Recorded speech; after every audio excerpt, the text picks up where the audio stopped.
السلام عليكم ورحمة الله وبركاته. بسم الله الرحمن الرحيم. نحمد ونصلي على الرسول الكريم. أما بعد. Jazakallah for Brother Samir Khattab for joining, as well as Brother Yusuf Mangera for joining for this talk today. Inshallah, the talk is about the streets and society.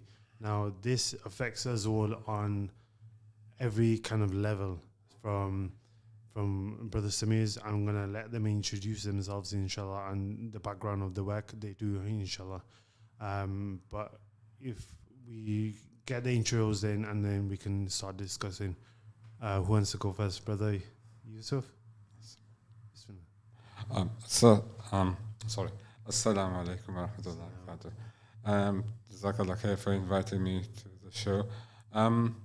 I suppose my background is working in mental health. I've trained as a mental health nurse in 1995, qualified in 1995, and the service since then working in different fields, in inpatient psychiatric wards, working in drug and alcohol for young people in Northampton, and then working in the community as a therapist and a cognitive behavior therapist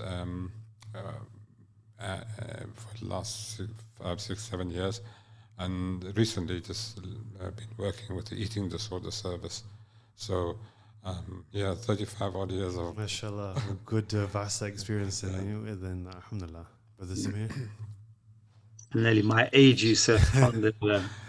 Alhamdulillah wa salatu wa salam ala rasulillah. Assalamu alaikum wa rahmatullahi wa barakatuh. I'm Samir Khattab. I'm a team leader for a violence reduction project that works with all 11 to 25-year-olds who have either been stabbed, shot, or seriously assaulted. Spent a number of years working with gang nominals, young teenagers that are on the periphery. I've got quite a number of hats. I also come with a lived experience background where I served 16 years in a custodial prison, 10 of those years in a maximum security prison.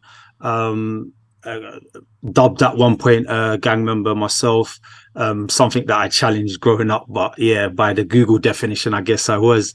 So alhamdulillah, reformed through the way of Islam, that, always guides some of the darkest souls. So alhamdulillah, lived experience partnered with professional is what I kind of bring to the table. And I'm a student in this sector, always learning. But alhamdulillah, jazakallah khairan for the invite, and inshallah it's fruitful and some khair comes from it today, inshallah. Inshallah, definitely. Jazakallah for both for the introduction. For all the listeners, inshallah, just during the program there are free vouchers available, and if at any point anything relates to you and you want to call in, please do call in, inshallah, as well. So if we can start with this society and the streets on your level, Brother Samir, inshallah, first, in terms of what you are experiencing on a daily basis, what you're working with, to give a good insight to our listeners, inshallah. Please. Yeah, so when we talk about society, I don't want to speak as if it's a secularist type of place. I always say it, we discussed and we use the terms one ummah, and it has to be one ummah through the dark times and the good times. Definitely. So for me, when we talk about society, it's not my society, it's our society. But unfortunately, in the space that I work with, it's a very dark space, and it's sometimes when families are actually in turmoil. Could you imagine a 15-year-old stabbed, a 15-year-old shot? And it's a place where it's very rewarding. It's a blessing as well to be able to do the work that we do, but unfortunately we learn through the pain of other families, which is not what we always ask for. So with my specific space, we're actually the busiest major trauma in London, and one of the busiest in Europe. So we work pan London, although we predominantly work with the northeast of it, and we'll actually offer pastoral care, which actually goes into the community to support those families with housing. We support with getting them back into employment. Some of our young people are actually arrested hospital side, so that includes going to court appearances, supporting them with their bail to returns. We're actually on the journey of that specific young person, and the support also has to extend to the family. So that's what we kind of do day to day. Very intense. The job description is an actual joke. It says 9 to 5, but it starts at 5. Exactly. And for us, this is what we try to work with. And, no one really captures the hard work that we do. It's answering a call 10 o'clock at night because a parent doesn't understand the next processes after, her son's being stabbed, or what housing looks like. It's being there at the integral part of their challenges in this posted specific situation. So for me, society and what it looks like in London, the most harmed age year upon year is a 16-year-old. Okay. So that specific category, predominantly across the Muslims or all denominations. So all 16-year-olds. Okay. But well, if you think geographically where we're located, 70% Muslim. The London borough is 70%. It's the largest Bengali community, I think, in the whole of the UK. But there are also other Muslims from other demographics. So Muslims are not exempt from that harm. No. And statistics-wise, we'll probably be looking around 50% of all those that are admitted are Muslim, which is interesting because the prison to pipeline that you were talking about, school to prison pipeline, it's actually increasing in custody as well. Okay. So not my predictions, but government's predictions are by 2025, 50% of the prison population will be Muslim. So more Muslims are being harmed from my specific lens in London. And what's upsetting is sometimes it's Muslim upon Muslim. Exactly. And that's one thing we've recently experiencing within just Leicester. Recent cases I've come across, I've dealt with as well, with the bullying side of it, some recent stabbings. It's Muslim upon Muslims over minor things, sometimes drugs, sometimes bullying, sometimes even girls, for example, which is, I mean, even if you look at the street level, how much influence social media has. The recent case where we had social media star luring her followers into the car chase, and obviously the Mahek Bukhari. Yeah, exactly. So all these things play a part in terms of how engrossed someone can get within the social media aspect of things, and just to the levels to the levels of, you're talking about bullying, but my specific lens, they're killing each other. So in our specific hospital, we work with a 2.5% mortality rate, which means that they won't wake up. They won't wake up. So this is what I'm always telling my team. When they wake up, that's your privilege and honor to go to work to, inshallah, change the trajectory of them ever passing away. So when we talk about bullying, we're at the levels of where they're actually killing each other. And exactly as you said, sometimes social media flawed, sometimes one comment that they said, sometimes over a girl and it becomes ego. But what I've noticed with social media, because I'm not going to let you think Samir's blaming social media, and I've never mentored any of my young people to stop using social media. It's just how they use it. But what I've noticed, it's not always just about social media and the comments being made. It's who's watching it. Exactly. That's what they're ready to kill you over, by not so much just the comment, but who's watching it is what's fueling it. So it kind of leaves the virtual space and then finds itself in a physical space. But when you're talking about bullying, I'm actually working with the level where they're actually killing each other, which is sad, which is really, really sad. I mean, how do you think, Yusuf, then that crossovers into the mental health aspect, that there's always a pinpoint, the starting pinpoint. I mean, we know, for example, the ACEs, adult child experiences. So when they come 16 onwards, plus 16 plus really, it's experiences that they have younger to that age that kind of portrays into that age category, and then they do what they do. Yeah, I suppose from my perspective, I think I would look at it from a very early age. I suppose looking at it from trauma. Like what kind of traumas the children have suffered, what kind of abuse, what kind of, not always abuse, but always, I suppose, being sidelined by the family, or not being seen as important enough within the family. Yeah. Different aspects Yeah. of it. So for me, I've seen, obviously, working in the field that I do. It starts from a very early age, to trauma. Trauma. This we can talk about intergenerational trauma as well. Yeah. What the parents have suffered, and then what the grandparents have. Well, they say that's the cultural kind of trauma, or kind of cultural aspect of we do this, you do this, kind of. Yeah. So that intergenerational trauma. Yeah. I mean, some of the roots of the addiction is through loss of injury, physical abuse, emotional trauma, sexual abuse, childhood trauma. These then stem into shopping, where gambling, drugs, alcohol, social media, bullying, stabbing, etc. All these kind of aspects. So again, it's about what we provide in society for the root causes for them to kind of navigate successfully into the adult experience and to avoid, for example, like Brother Samir said, being 16 plus on the streets and then gangs, etc. One other thing that really wouldn't be, while I was working in the mental health field recently, it came out. I was very surprised by this because it's something that's growing more. Was the social anxiety, social anxiety among young people.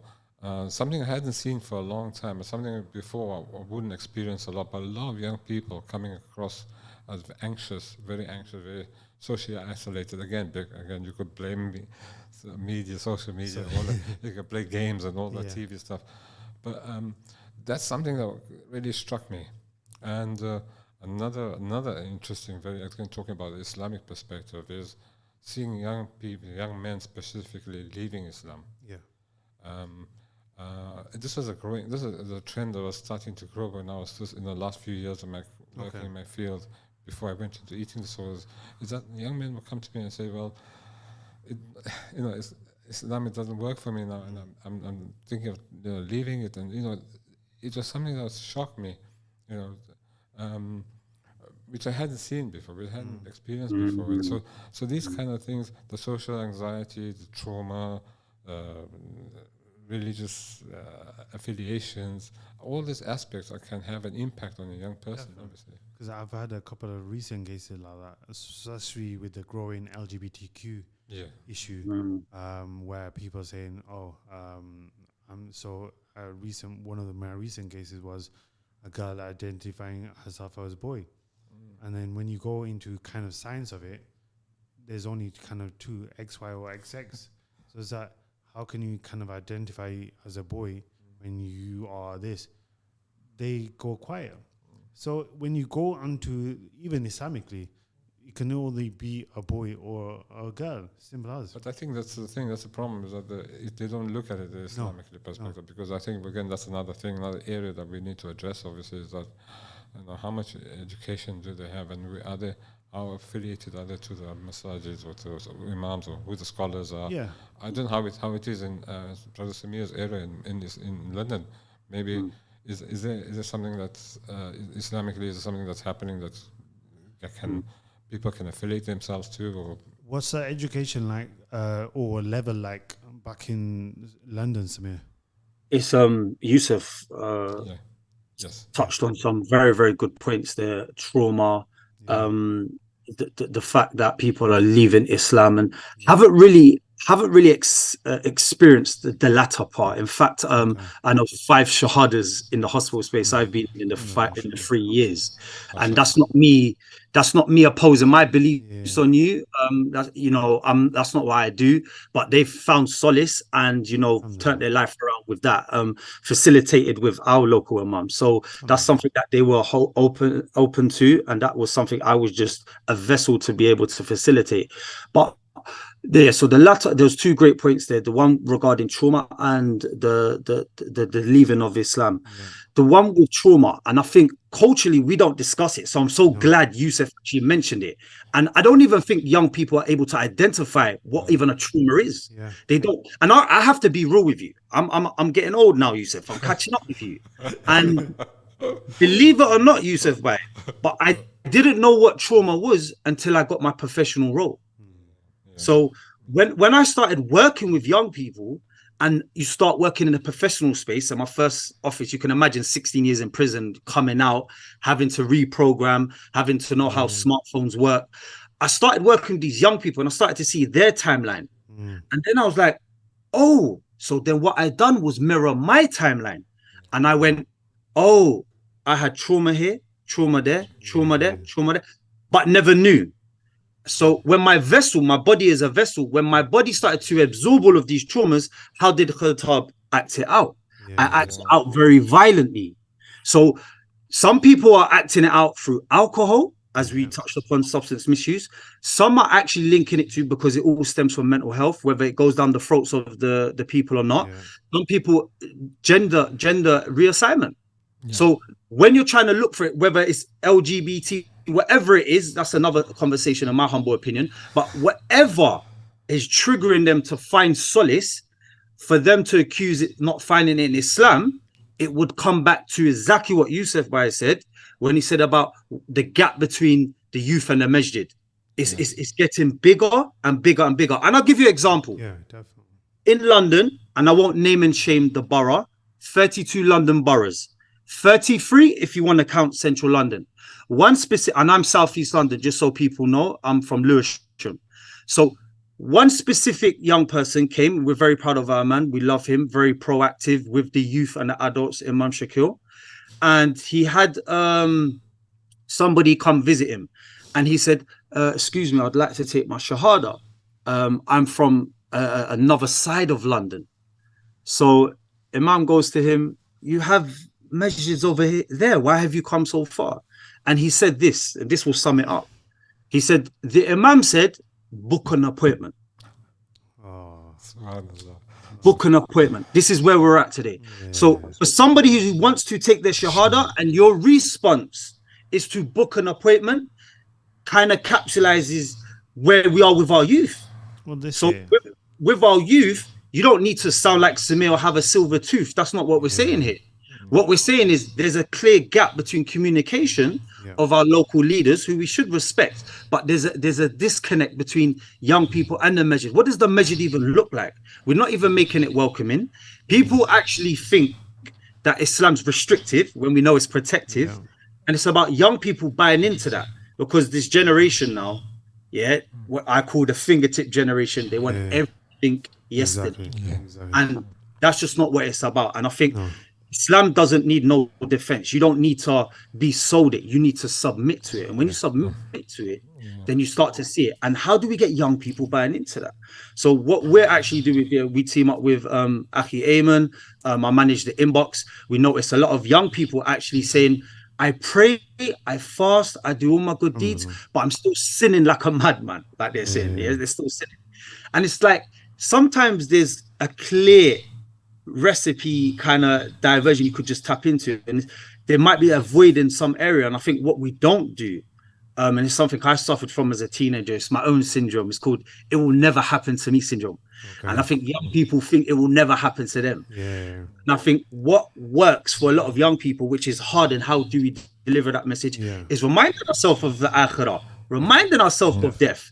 Like, you ain't gonna find that in a sex change. You ain't gonna find that in drugs. You're not going to find out great night outs. You're not going to find none of that. And I think, how do we connect with young people? And I think that lived experiences helps me to bridge that gap, to say, look, your cards are your cards.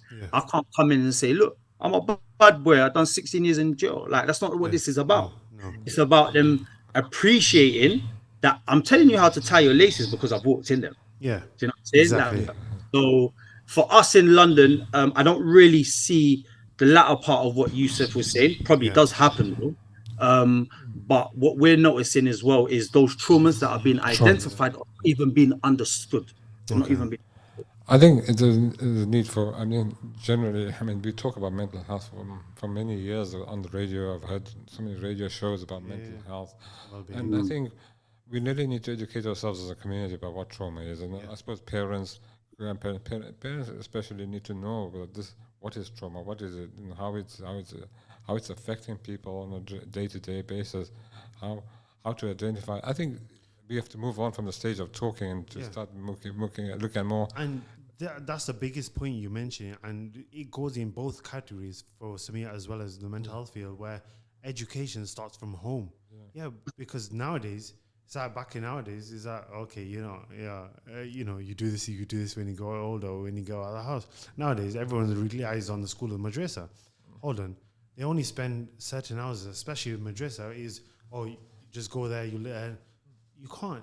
A lot of the education Mohammed styles, Mohammed, what we need to push back on though is when we solely put it down to allowing home to educate us. I work with young people that are what they call lax. I don't like saying that word because they don't lack in nothing, but as you know, LAC, a looked after child.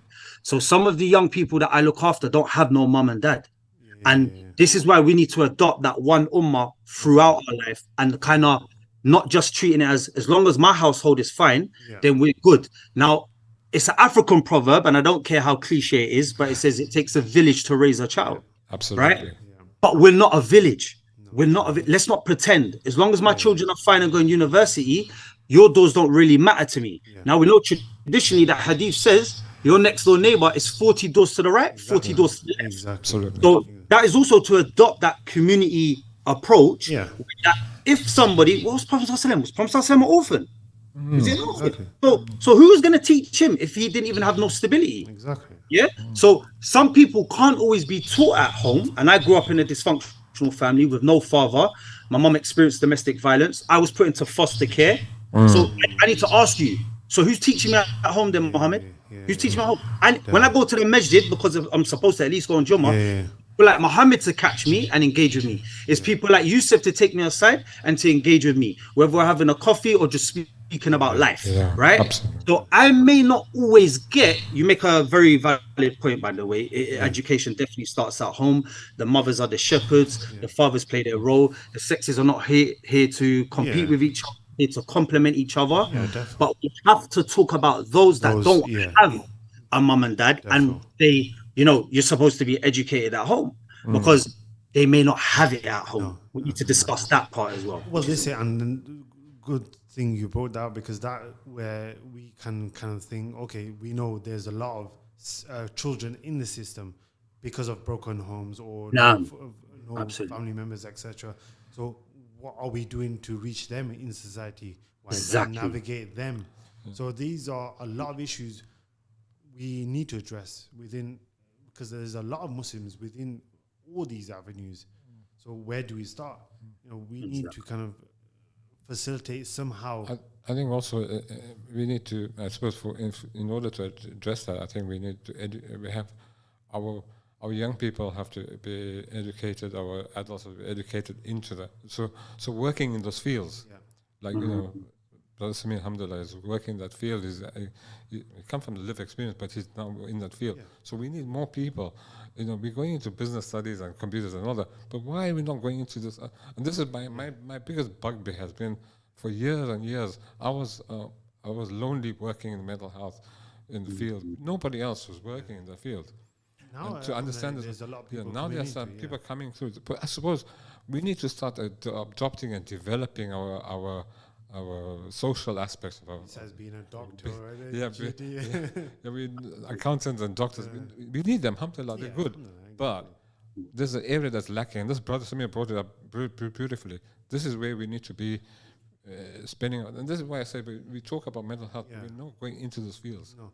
Well, this is where you kind of thing where it's education in the school, right, or the society. So, for example, you work so when you grow up, you work 9 to 5, have a family, this is mortgage, this, that, yeah. Whereas that's one idea planted.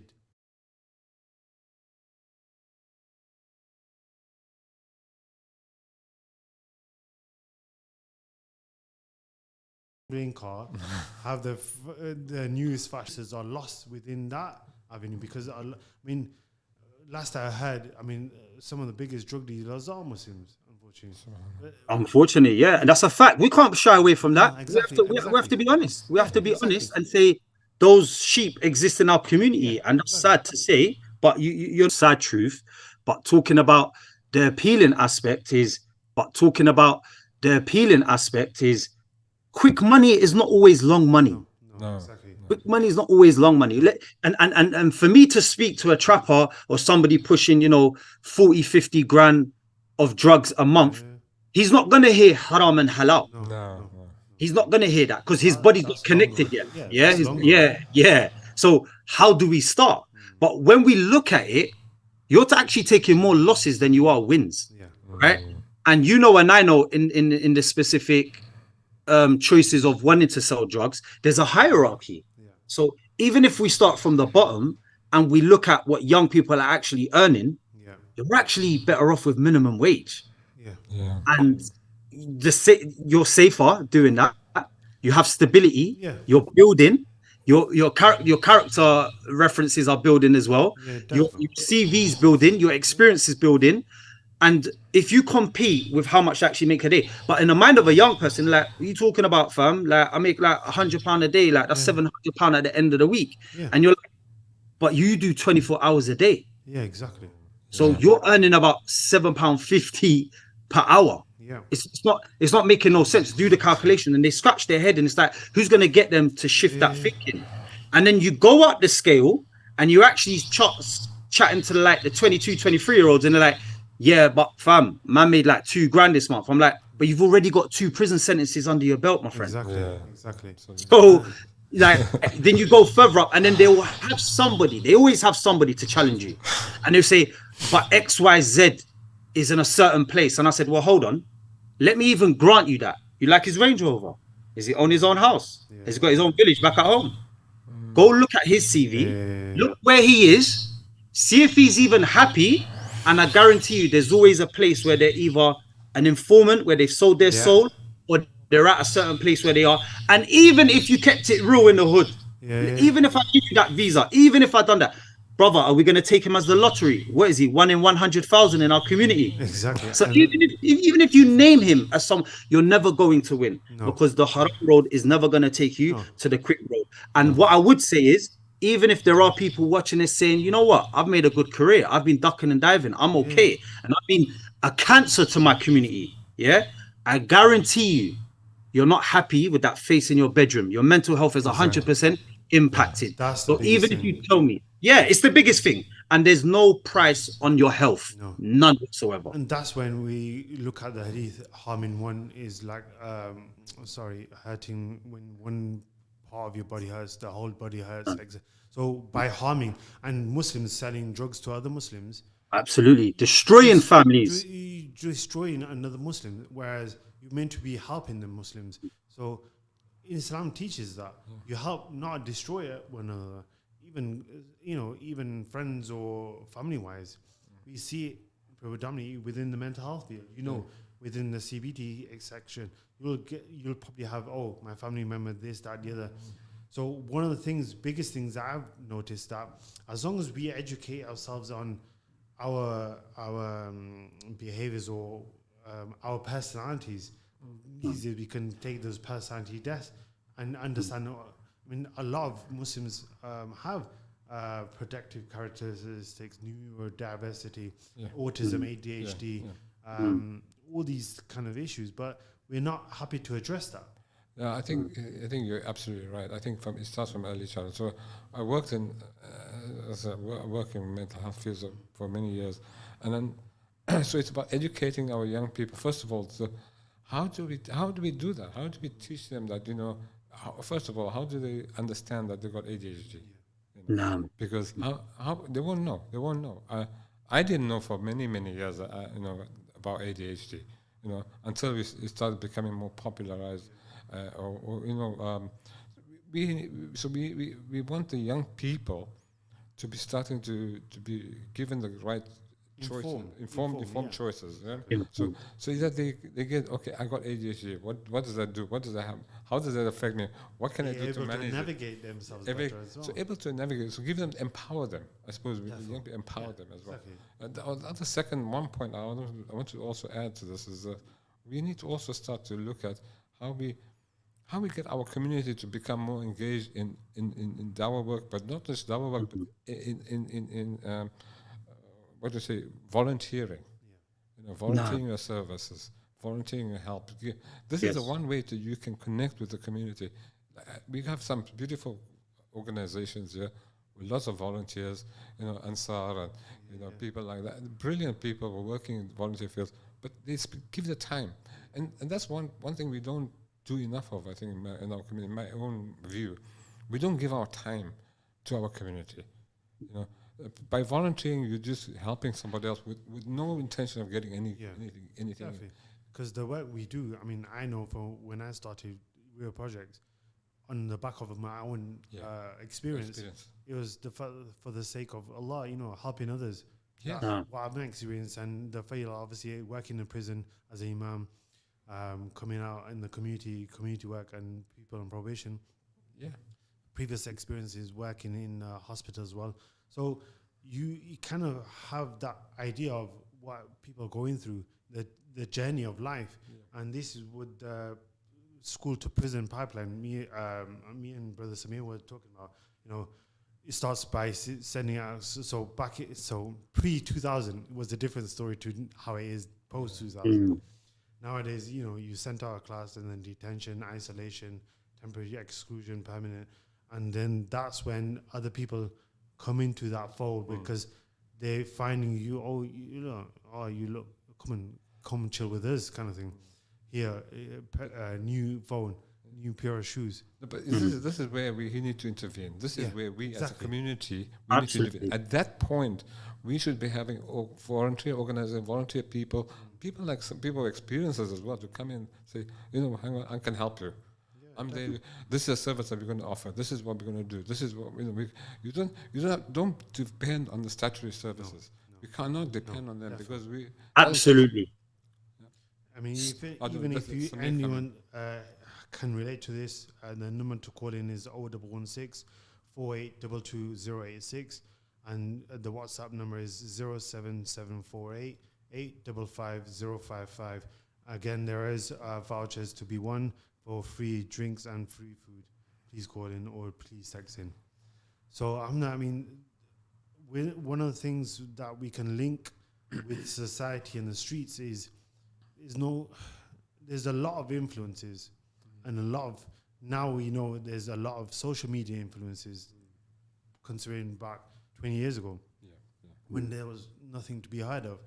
Now even if you look at social media influencers or experiences, a lot of them take hundreds of photos just for that one so-called perfect photo, and even that is brushed, etc. So, and behind that camera, they're not happy in life. But everyone thinks that, look, they got everything, they're dolled up, or they got money and they flash.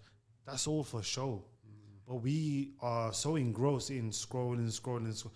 Again, that's the addiction we fall into, the scrolling addiction. And, the shopping, I need to do this, or I need to buy this. So that goes on to the hadith of competing with one another. In terms of, we know, for example, within the UAE and other countries, the building who can make the tallest of buildings. This was mentioned over 1,500 years ago by the Prophet ﷺ. Even in terms of, we lack travels in this world.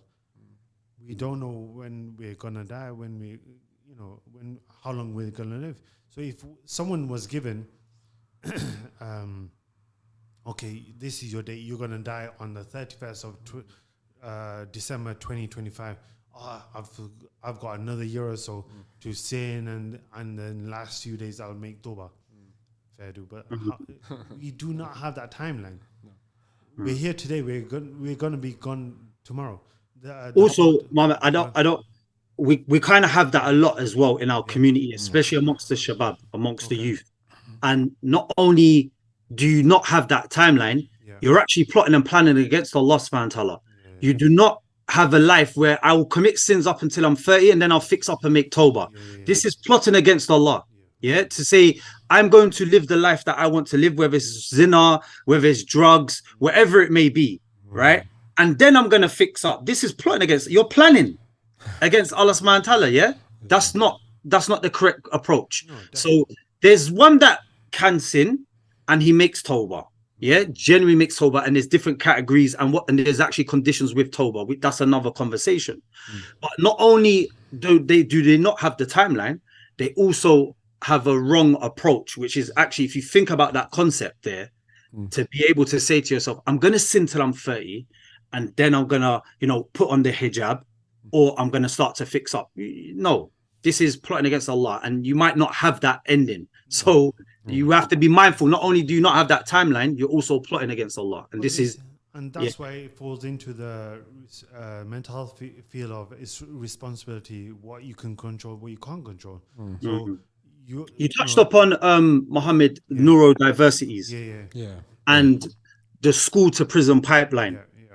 And there are two major subjects for me, because what we're finding on the increase is homeschooling. So if anybody's watching, or any mothers or fathers that are homeschooling, Allahu Akbar, may Allah bless you. Yeah, because the sacrifice that they actually have to do is mad. And I totally appreciate that. I come from a family that homeschool now. So they've made the conscious decision to homeschool. My sister homeschools as well. We've seen the benefit. 3,500 reduction in enrollment numbers in London in 2023, right? And I think what is happening is parents are now waking up to say, what are schools actually doing with our children? They're coming out of school knowing what 1 + 1 is, but they don't know what tax is. They don't have no coping strategies. They're getting lost in the source, right? What are you doing? This is not a dig at teachers, by the way. This isn't a blanket statement for all schools. There's schools out there that are doing amazing stuff, and they offer tailored support for our young people. I've seen some amazing setups in certain schools. It's not a shot. But you have to understand that, number one, we're handing our children over to strangers. It's number one, right? We had a young person, my sister's friend, she's a white revert. She married a Turkish gentleman, and her 5-year-old came home, and he said, Mummy, I want to marry Frank. And she said, you're a boy. How can you marry Frank? And forget the innocence of the child. The child is Masum, age 5, he's innocent. But what he said blew my socks off. The young person said, but my teacher said I can. But my teacher said I can. So we need to be mindful that who we're sending them to as number one, what they're actually learning in that space, number two. And if they remember a stranger with 30 people that are functioning at different stages, that have different skill sets, all pushed into one room, then we go to the neurodiversities. What I would say with ADHD, autism didn't exist in the time of the Sahaba, but we obviously have it now, and it does help families and young people, once they assess, to understand how their brain processes. And I'm not dumb. I'm not a naughty kid. I just might learn things in a different way. But we have to be responsible in how we deliver and label young people, because young people are now saying, nah, fam, like, I'm violent in it because I got ADHD. And you're like, bro, having ADHD is not a visa to be violent. No, you understand? And people are using autism. Okay, I'll give you autism. Autism, you may have some social cues that you might not be able to read, but they don't give you a visa to be rude and aggressive.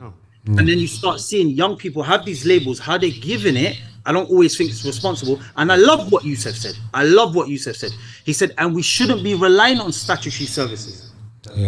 We should. We got the best recipe. We're Muslims. Exactly. We got the Quran. It's the month to connect with the Quran. Exactly. The recipe is there for you, but some of our families, they fall prey to the system. They allow the corporate statutory services to raise their children, and then we start seeing the marginalized youth within our community.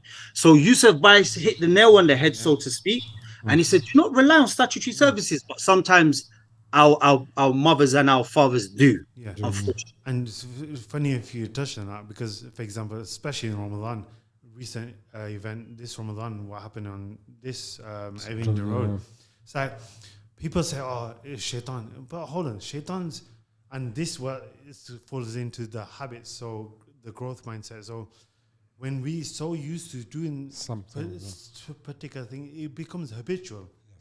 And when it comes to Ramadan, oh, it's shaitan. Hold on, shaitan's long. It's the habit you've created that you've not addressed, and you've not changed those habits. That's why you're gonna do it. This, whether it's Ramadan or not Ramadan, whether it's haram or not haram, you're doing things that you made habitual and not learn the correct process. of how to navigate yourself in terms of growth mindset. A lot of kids, I find, and something you touched on earlier, brothers, I mean, in terms of the schooling system and the homeschooling. Homeschooling is, but then sometimes some parents of the homeschooling, oh, this person's doing this, let me just dump my child. And hold on, you take responsibility. If you're going to do homeschooling, if it's the child and the parent event, you make sure you're there as well. Now, within that, I've had cases of all the nationals, the secondary as well as the Islamic schools within Leicester, and some of the cases no different, whether it's Islamic school or secondary, whether it's LGBTQ between Muslims, the bullying. It's like, where do you win? And this is why some of the, the parents are choosing homeschooling. I think it's really, really important that they made that decision. I mean, it's a really important decision. I've seen a lot of young people now, as I work in the field of scouting as well, and a lot of the young people coming into scouting for homeschool kids, and that's really beautiful because the parent understands the child better than anybody else, and they can provide the kind of experiences for the child and education and the right for that child that has a neurodiversity problem, for example. Absolutely. So I totally agree that the homeschooling thing has taken off. There are lots of organizations that are coming together as homeschoolers. Homeschoolers are meeting together. That's right. It's a big community here in London as well, and it's so I would say the specific economy that we're currently living in, the climate. I will say that I know some parents do want to homeschool, but they're just trying to put food on the table. So they may not have the luxury to do it. So I didn't want to isolate or dig. No. Praise. But they have done research, Yusuf. Those that attend mainstream school, on average, they spend around 35 minutes of the day with the parent. 35 minutes on the day on average with a parent, right? Wow. So I have to ask you, where do our young people find their self-esteem? Yes. Where's their character building? Where's the cultural sensitives that they need to learn while living in this country as well? Where are they learning those? Where's the deen of Allah? Where's Tawheed? 35 minutes of the day. And when do we hand in our children? We can hand them in as young as nursery, primary, secondary. Sweden, and it actually aligns with the hadiths of Prophet ﷺ. Sweden, they and some Scandinavian countries, they pay the parent to look after their child up until age 7. Wow, subhanallah. Up until age 7. But we hand our children in as young as 1. So what are we told in the deen? Play with them till 7. Yeah, we were told in the hadith to play with our children till 7. Exactly. And that's one of the things you mentioned, that in terms of the handing of the children and the loss in between that, where you're not spending enough time. I mean, even if we were to do a general survey, how many parents without the gadgets are actually talking to the kids, spending quality time with the kids, food, meals together too. So one of the parents I spoke to, the kids are watching TV while eating, and literally we're just sitting, watch it. Where's that conversation's gone? How's your day? What did you do today? Who are you gonna? Even as far as who you're going out with, who's your friend circle, we don't know. And this is where they got lost, because they find more avenues and more love on the streets than they do within the home. You touched on a good point. We don't, and Brother Samir mentioned it about the family, spending time with the family. Yeah. So no, Jazakallah for the both of you. That's a good point. That's a good point. Inshallah. Like again, if anything relates to you, visit realprojectsuk.org or 07763 684249. Inshallah, there were free vouchers, no phone calls, but inshallah, Jazakallah. Assalamu alaikum wa rahmatullahi wa barakatuh.